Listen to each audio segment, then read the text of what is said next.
We want to turn to some breaking news in a deadly boat crash on Narragansett Bay. Just a short time ago, we learned that the man investigators say was operating the boat turned himself into police.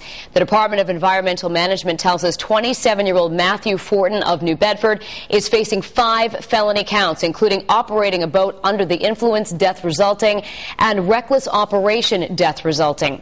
We've learned that Fortin turned himself in to state police early this morning, and he was just arraigned in Newport District Court just moments ago. Eyewitness News reporter Sean Daly is live now from Goat Island in Newport with more breaking details for us.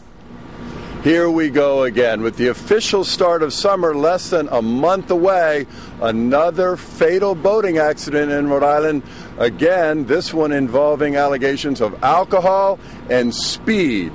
We're told this boat was going 39 miles an hour. Those are real miles an hour, not nautical miles. 39 miles an hour in a 25 mile an hour zone. We spoke with an officer with the State Department of Environmental Management who's prosecuting this case just a few minutes ago. The message seems obvious here. Speed, darkness, and alcohol.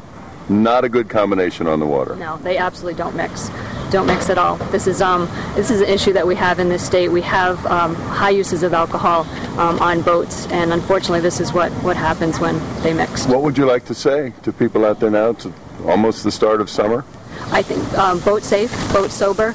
A point that I'd really like to get across is that the public, the boating public, needs to be aware of this, but our general public who don't boat and don't use the waterways don't realize that these people spill out of their boats at the end of the day and get into their cars to drive home. So it is a problem that everyone needs to be concerned about. I think it's going to be a couple more years before we really can sink the message home. I think boating is associated with fun and recreation, and people don't link it to something that can turn out deadly, but that's what happens when you put alcohol into the picture, when you don't use common sense, when you're not familiar with the basic safety equipment, and you don't know the rules of the road.